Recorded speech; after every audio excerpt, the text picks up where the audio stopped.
નમસ્કાર વિદ્યાર્થી મિત્રો, ધોરણ 11 સાયન્સની અંદર આપણે બે બેઝિક વિડીયો જોયા અને ત્યારબાદ પહેલા ચેપ્ટરમાં 5 વિડીયો જોયા. એટલે ટોટલ આપણે અત્યાર સુધીમાં 7 વિડીયોનો અભ્યાસ કરી ચૂક્યા છીએ.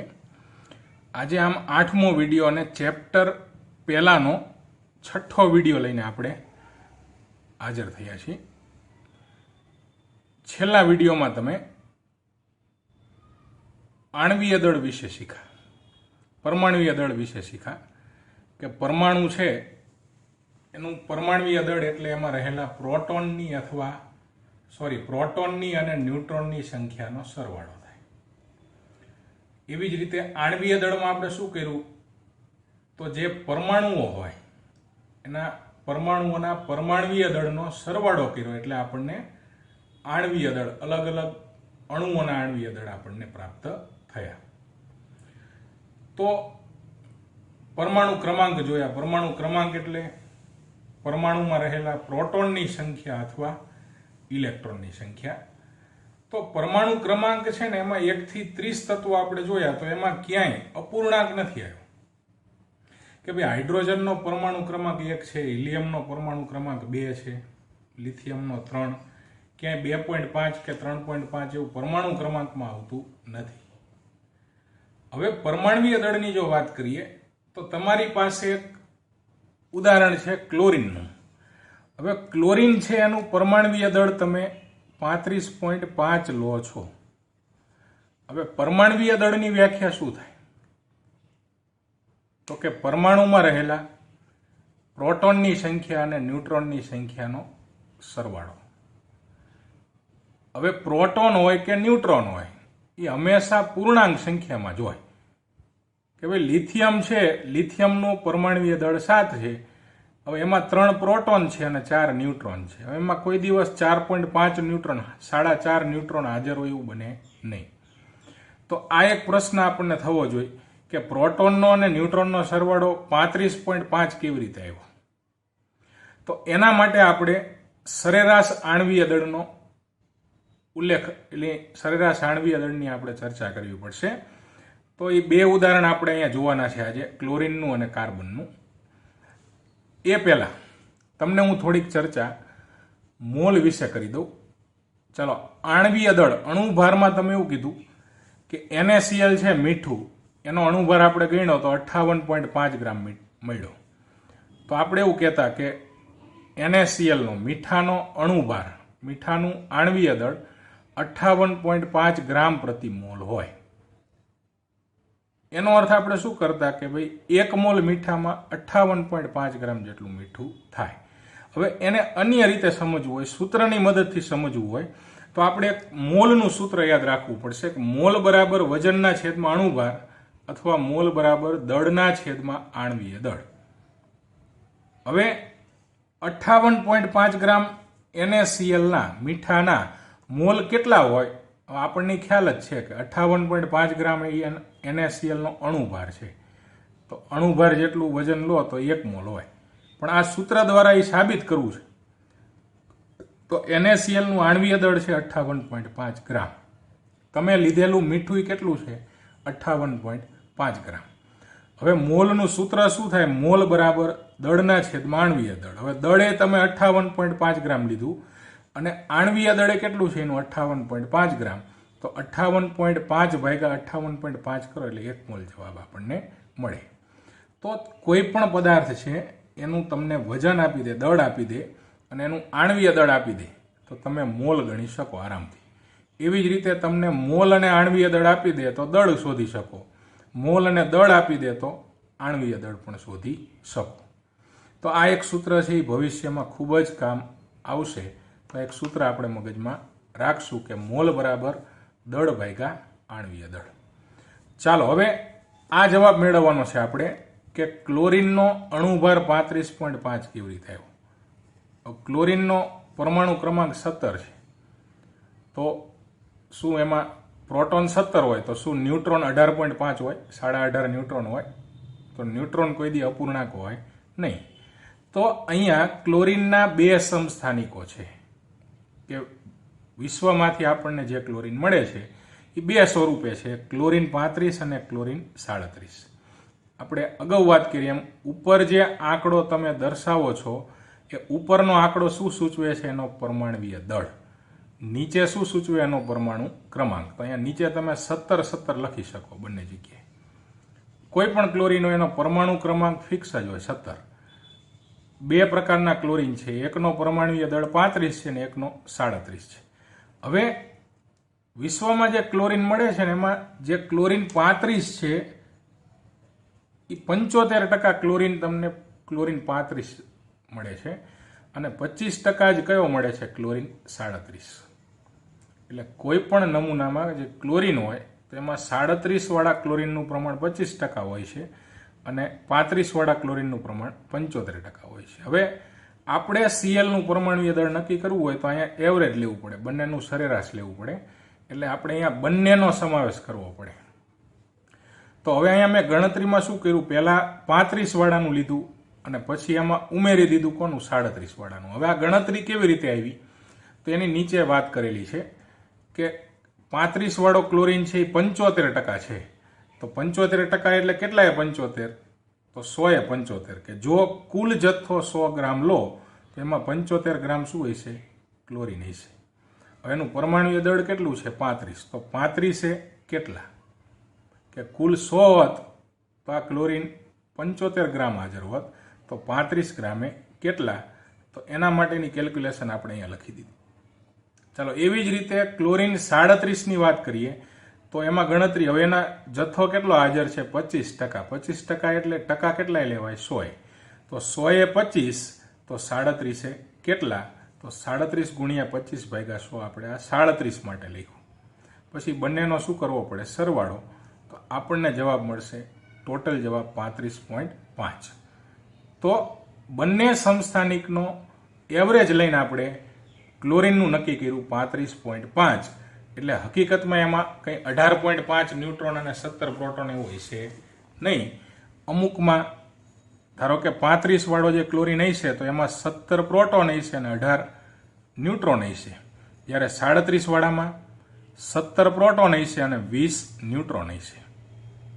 પણ બંનેની ટકાવારી અલગ છે. એટલે એ ટકાવારી પ્રમાણે આપણે લીધું તો આપણને ટકા મળ્યા, આણ્વીય દળ મળ્યું 35.5. તો હું માનું છું કે આ ક્લોરીનનો કેમ 35.5 લઈ છીએ આપણે એ જવાબ તમને મળી ગયો હશે. ચલો આવી જ રીતે કાર્બનનું પરમાણુય દળ આપણે 12 લઈશું. હવે 12 કેવી રીતે આવ્યું? કે એક જ પ્રકારનો કાર્બન કે વિશ્વમાં હાજર નથી કે જેનો પરમાણુ ભાર 12 હોય. તો અહીંયા 3 પ્રકારના કાર્બનના સમસ્થાનિક છે. એક પહેલું છે કાર્બન 12. હવે કાર્બન 12, બીજું કાર્બન 13 અને ત્રીજું કાર્બન 14. કાર્બન 12 માં 6, હવે કાર્બનનો પરમાણુ ક્રમાંક 6 છે એટલે એમાં 6 પ્રોટોન તો બધામાં હશે. તો આમાં 6 પ્રોટોન હશે અને 6 ન્યુટ્રોન. આમાં 6 પ્રોટોન અને 7 ન્યુટ્રોન અને આમાં 6 પ્રોટોન અને 8 ન્યુટ્રોન હશે. હવે એની ટકાવારી આપી છે કે તમને 98.892% કાર્બન 12 મળે છે વિશ્વમાં. 1.108% કાર્બન 13 મળે છે અને માત્ર 2 ગુણ્યા 10⁻10 એટલે 0.00000 રીતનું કાર્બન 14 મળે છે. તો આની ગણતરી આપણે ક્લોરીનનું ઉદાહરણ મેં પહેલાં સાદું ઉદાહરણ એટલે લીધું કે તમને ઝડપથી ખ્યાલ આવે. તો આ ગણતરી તમારે કાર્બન 12ની લેવી પડે, 13ની લેવી પડે અને 14ની લેવી પડે. તો પહેલાં કાર્બન 12નું લીધું, પછી કાર્બન 13 અને છેલ્લે કાર્બન 14. તો અહીંયા કેલ્ક્યુલેશન કાર્બન 12ની કેવી રીતે થાય કે 100 એ 98.89 તો 12 કેટલા? તો 98.89 2 ગુણ્યા 12 ભાગ્યા 100 કરવા પડે. ચાલો કાર્બન 13ની ગણતરી કેવી રીતે થાય કે એની ટકાવાર પ્રમાણ કેટલું છે? 1.108% છે. તો અહીંયા ગણતરી શું કરશું કે 100 એ 1.108 તો 13 કેટલા? તો 1.108 ગુણ્યા 13.00335. અહીંયાના પરમાણુય દળ પરફેક્ટ આપેલા છે ભાગ્યા 100. એ જ રીતે કાર્બન 14નું કેટલું છે? ટકાવાર પ્રમાણ છે 2 ગુણ્યા 10⁻10. તો 100 એ 2 ગુણ્યા 10⁻10 તો 14.00317 કેટલા? તો આ રીતે એની કેલ્ક્યુલેશન કરી, પછી ત્રણેયનો સરવાળો કર્યો તો જવાબ કેટલો મળ્યો? 12. એટલે આપણે હવે કાર્બન માટે જે પરમાણુય દળ છે એ કેટલું સ્વીકારી લીધું છે 12. તો આવી રીતે નાઇટ્રોજનના પણ સમસ્થાનિકો છે. હાઇડ્રોજનના 3 સમસ્થાનિક છે. તમને ગઈકાલે છેલ્લા લેક્ચરમાં વાત કરી કે હાઇડ્રોજનનો H11, H12 અને H13 ત્રણેય સમસ્થાનિક હાજર છે. તો એમાં ત્રણેયના પરમાણુય દળ ધ્યાનમાં લેવા પડે, ત્રણેયનું ટકાવાર પ્રમાણ ધ્યાનમાં લેવું પડે અને પછી એનું સરેરાશ કાઢીને આપણને મળ્યું 1.008, જે આપણે 1 જ લઈ છીએ, 1.008 નિયર બાય 1.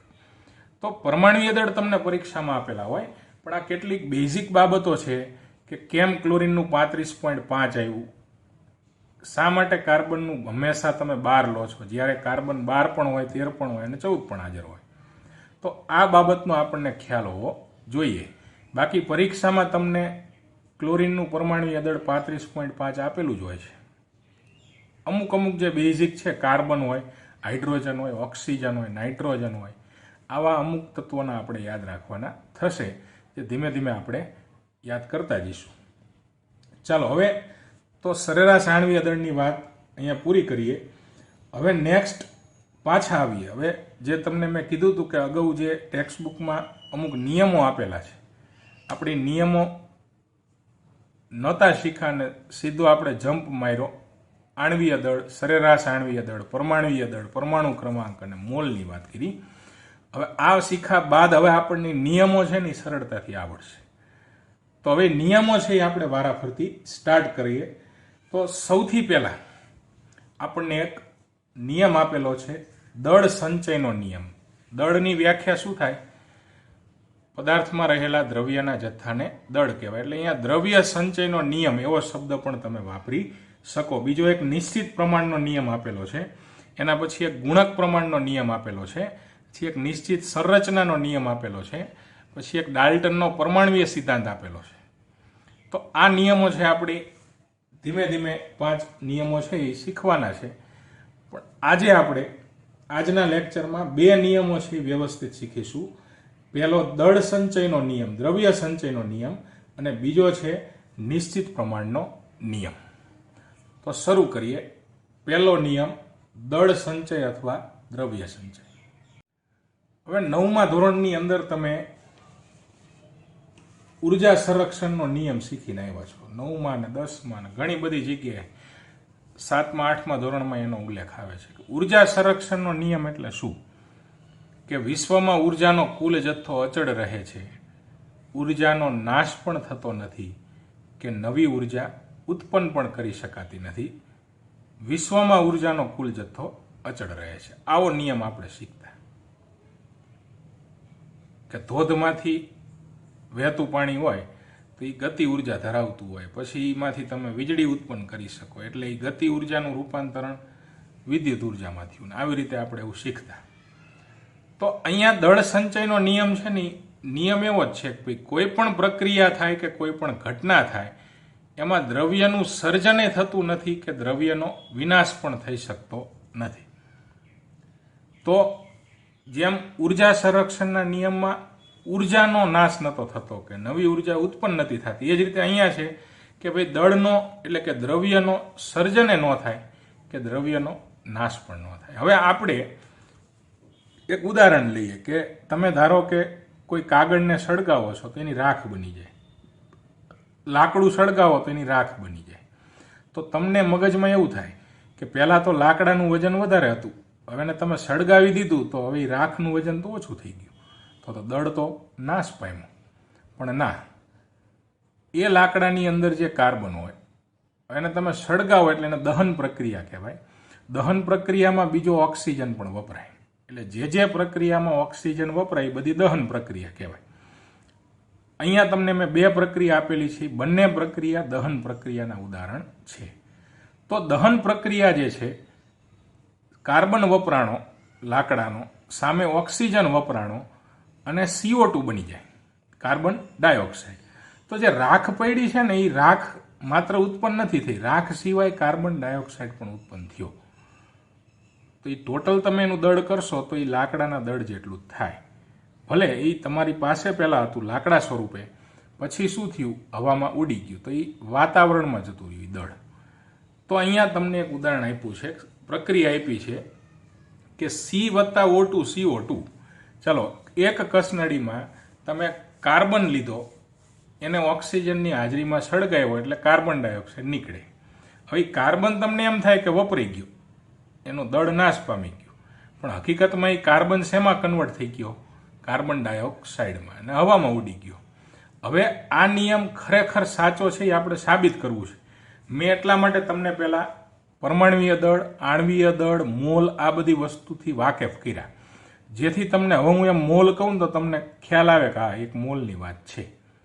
તો અહીંયા જો સીની આગળ કંઈ નથી એટલે એકડો હોય, મતલબ આના 1 મોલ વપરાય છે, O2 ના 1 મોલ વપરાય છે અને CO2 ના 1 મોલ બને છે. આ પ્રક્રિયાનો અર્થ એવો થયો, ડાબી બાજુ હોય વપરાય પ્રક્રિયકો, જમણી બાજુ હોય મળે નિપજો.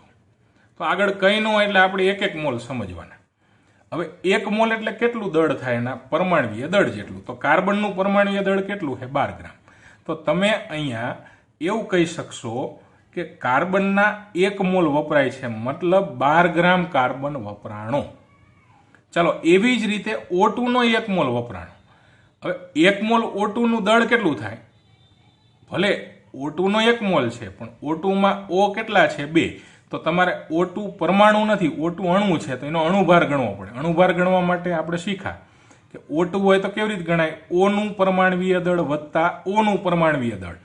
તો 16 વત્તા 16, O નું પરમાણ્વીય દળ કેટલું છે? 16. તો 16 વત્તા 16 તો કેટલા ગ્રામ મળ્યું આપણને? 32 ગ્રામ. તો આનો અર્થ એવો થયો કે આ પ્રક્રિયામાં 32 ગ્રામ જેટલો O2 વપરાય છે. તો કેટલું વપરાય છે? 12 ગ્રામ કાર્બન વપરાય છે અને 32 ગ્રામ O2 વપરાય છે. એટલે ટોટલ પ્રક્રિયા કેટલા ગ્રામ વપરાય છે? તો કે 44 ગ્રામ વપરાય છે. સી અને O2 થઈને બંને થઈને 44 ગ્રામ પ્રક્રિયક આપણા વપરાણા. એટલે આજે 44 ગ્રામ છે એ કોની વાત છે?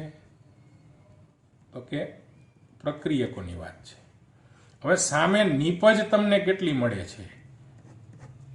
તો એના માટે ચાલો CO2 ના 1 મોલ મળે છે.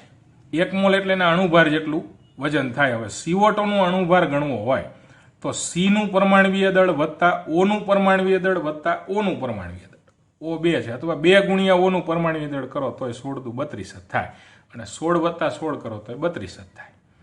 તો સી નું 12, O નું 16, બીજા O નું 16, એટલે એનો સરવાળો કર્યો તો કેટલો થયો? 44 ગ્રામ. તો અહીંયા નિપજ હોય તમને કેટલી મળી? 44 ગ્રામ. તો આનો અર્થ કેવો થયો કે પ્રક્રિયક 44 ગ્રામ વપરાણા, નિપજે 44 ગ્રામ મળી. હા, એનું સ્વરૂપ અલગ હશે કે ભાઈ કાર્બન ઘન સ્વરૂપે હતો, ઓક્સિજન વાયુ સ્વરૂપે હતો, CO2 જે મળ્યો એ બધો કયા સ્વરૂપે મળશે? વાયુ સ્વરૂપે. તો ઘન કાર્બન વાયુમાં ફેરવાણો છે. અહીંયા દળનો ક્યાંય નાશ નથી થયો કે નવું દળ પેદા નથી થયું, સર્જન નથી થયું. ચાલો, આવી જ રીતે બીજી પ્રક્રિયા હું લઉં છું, જે પ્રક્રિયાથી તમે વાકેફ છો. આપણા શરીરના કોષની અંદર થતી શક્તિ ઉત્પન્ન કરવાની પ્રક્રિયા, કણાભ સૂત્ર દ્વારા જે શક્તિ ઉત્પન્ન કરવાનું કાર્ય થાય, એમાં પ્રક્રિયા શું થાય? તો glucose C6H12O6 plus oxygen 6O2 મળે શું? તો 6CO2 plus 6H2O, carbon dioxide અને પાણી છૂટું પડે અને શક્તિ પેદા થાય. તો આ પ્રક્રિયામાં આપણે દ્રવ્ય સંચયનો નિયમ લાગુ પડે છે કે નહીં, આ વસ્તુ આપણે શીખવી છે. તો સૌથી પહેલા ગ્લુકોઝ છે એના 1 મોલ છે. એનું આણ્વીય દળ કેટલું થાય? 180, જે આપણે છેલ્લે ગણેલું. તો 1 મોલનું 180, તો 1 મોલનું કેટલું? તો એ કેટલું થશે? 180 થશે. ચાલો, O2 નું આણ્વીય દળ ગણવું હોય તો O નું વત્તા O નું એટલે 16 વત્તા 16 એટલે કેટલું થાય? 32. તો પહેલા ખાનામાં મેં બધાના આણ્વીય દળ લખ્યા છે. હવે 1 મોલ O2 હોત ને તો એનું 32 થાત, એટલે આપણે ત્રિરાશી મૂકવી પડે. 1 મોલનું 32 તો 6 મોલનું કેટલું? તો 6 ગુણ્યા 32 એટલે એનું કેટલું થયું? 192 ગ્રામ. હવે આ બંને પ્રક્રિયકો છે, 180 ગ્રામ ગ્લુકોઝ અને 192 ગ્રામ ઓક્સિજન, એ બેનો સરવાળો કર્યો તો આપણને પ્રક્રિયકો કેટલા મળ્યા? 372 ગ્રામ. એટલે આનો અર્થ એવો થયો કે આ પ્રક્રિયામાં 372 ગ્રામ પ્રક્રિયકો વપરાણા. હવે સામે 372 ગ્રામ નિપજ મળવી જોઈએ. ચેક કરીએ. ચાલો, CO2 નો અણુભાર 44 છે, મતલબ 1 મોલ CO2 લો તો 44 ગ્રામ થાય. હવે અહીંયા 1 મોલ નથી, કેટલા છે? 6 મોલ. તો 1 મોલનું 44, તો 6 મોલનું કેટલું? તો 6 ગુણ્યા 44 એટલે કેટલું થયું? 264 ગ્રામ. ચાલો એવી જ રીતે પાણીનો અણુભાર 18 છે, તો 1 મોલ પાણીનું 18 ગ્રામ, તો 6 મોલ પાણીનું કેટલું? તો 18 × 108 ગ્રામ. હવે આ બંને નિપજોનો 264 ગ્રામ CO2 અને 108 ગ્રામ પાણીનો સરવાળો કર્યો તો એ કેટલો મળ્યો? 372 ગ્રામ. તો આ બે ઉદાહરણ દ્વારા તમે સમજી શકાય છો કે જેટલો પ્રક્રિયક વપરાય સામે છેડે તમને એટલા ગ્રામ જ નિપજ મળે. એટલે કે દળનો નાશે નથી થતો કે નવું દળ ઉત્પન્ન પણ થતું નથી. એટલે કે દળનું સર્જને નથી થતું કે દળનો નાશે નથી થતો. તો આ થયો દ્રવ્ય સંચયનો નિયમ અથવા દળ સંચયનો નિયમ. ચાલો હવે નિશ્ચિત પ્રમાણનો નિયમ, બીજો નિયમ છે આજનો નિશ્ચિત પ્રમાણનો નિયમ. તો નિયમ શું કહે છે કે કોઈ પણ સંયોજન હોય, હવે તમે કુદરતમાંથી મેળવો કે પ્રયોગશાળામાં તમે એને કૃત્રિમ રીતે બનાવો, એ સંયોજનમાં જે પરમાણુઓ હોય એનું ટકાવારી પ્રમાણ હંમેશા અચળ જ હોય. એનું જે પ્રમાણ છે એ નિશ્ચિત જ રહે. પછી કુદરતમાંથી મળે કે પ્રયોગશાળામાં બનાવો. ધારો કે તમે ચૂનો છે, હવે ચૂનો એટલે એનું સૂત્ર થાય CaO, કેલ્શિયમ ઓક્સાઇડ. તો હું તમને એમ કહું કે ચૂનામાં કેલ્શિયમનું પ્રમાણ 20% છે અને ઓક્સિજનનું પ્રમાણ 80% છે. આ ઉદાહરણ પૂરતું લઉં છું. તો તમને જે માટીમાંથી ચૂનો મળે એમાંય કેલ્શિયમનું 20% હોય અને એ જ ચૂનો તમે પ્રયોગશાળામાં બનાવો અને એનું સૂત્ર CaO લો, CaO બનવો જોઈએ ટૂંકમાં, તો એમાં કેલ્શિયમનું પ્રમાણ 20% જ મળે, ઓક્સિજનનું પ્રમાણ 80% જ મળે. ટેક્સ્ટબુકમાં તમને CuCO3નું ઉદાહરણ આપેલું છે, કોપર કાર્બોનેટ. તો એ ઉદાહરણ તમે સમજી શકશો. એમાં Cuનું પરમાણ્વીય દળ તમારે 63.5 લેવાનું, કાર્બનનું 12 લેવાનું અને ઓક્સિજનનું 16 લેવાનું. પણ આ એક બીજા ઉદાહરણ દ્વારા હું તમને શીખડાવું છું જેથી તમે CuCO3નું ઉદાહરણ છે એ તમે જાતે વિચારી શકો. તો અહીંયા ચાલો CO2 માની લો કે કુદરતમાંથી જે CO2 મળે છે અને તમે પ્રયોગશાળામાં CO2 બનાવો, તે બેમાં કાર્બનની ટકાવારી પ્રમાણ શું હોય છે અને ઓક્સિજનની ટકાવાર પ્રમાણ શું હોય છે. તો આ ટકાવાર પ્રમાણ શોધતા શીખી જવું પડશે, ભવિષ્યમાં એનો ઉપયોગ ખૂબ જ આવશે. ચાલો તો કાર્બન છે કેટલા મોલ છે? 1. જો નીચે અહીંયા તમે જોઈ શકો, નીચે કંઈ નથી એટલે 1 સમજવાનું. તો 1 મોલ કાર્બન એટલે કેટલા ગ્રામ કાર્બન? એના પરમાણુય દળ જેટલું, એટલે કે 12 ગ્રામ કાર્બન થયું. ચાલો O2, હવે CO2 નો આપણે 1 મોલ લીધો પણ એમાં O ના કેટલા મોલ થયા? 2. તો O વત્તા O નું એટલે 16 વત્તા 16 એટલે O કેટલા ગ્રામ હાજર છે? 32 ગ્રામ. તો CO2 નું ટોટલ કેટલું થયું? 44. એટલે CO2 નો અણુભાર આપણો 44 છે. હવે આના ઉપરથી તમે શું કહી શકો કે CO2 તમે 44 ગ્રામ લો તો એની અંદર કાર્બન છે ને 12 ગ્રામ હશે અને ઓક્સિજન કેટલા ગ્રામ હશે? 32 ગ્રામ. હવે ટકા કેવી રીતે શોધી શકાય? ટકા કેટલાએ શોધવાના હોય? 100 શોધવાના હોય. તો અહીંયા આપણે કાર્બનના ટકા ગણવા છે. ચાલો કુલ દળ 44 હતું અહીંયા, એમાં કાર્બનનું કેટલું હતું? 12. તો 44 12, તો 100 કેટલા? તો આપણે 12 × 100 ભાગ્યા 44 કરી તો કાર્બનના ટકા મળ્યા તમને 27.27%. ચાલો ઓક્સિજન માટે ગણવા હોય તો કુલ 44 હતું, એમાં ઓક્સિજનનું 32 હતું. તો 44 32, તો 100 કેટલા? એની તમે કેલ્ક્યુલેશન કરી તો કેટલું મળ્યું? 72.73%. અને આ બેનો સરવાળો કરો એટલે 100% થઈ જાય. તો આવી રીતે તમને હું પરમાણ્વીય દળ આપી દઉં તો તમે કોઈ પણના આ રીતે ટકાવાર પ્રમાણ નક્કી કરી શકો. ટેક્સ્ટબુકમાં એને પરફેક્ટ આંકડા લીધા છે.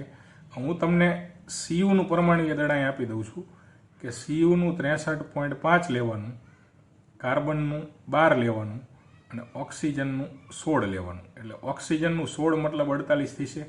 3 ઓક્સિજન છે અહીંયા, તો 3 ઓક્સિજનનું તમે 48 લઈ શકશો.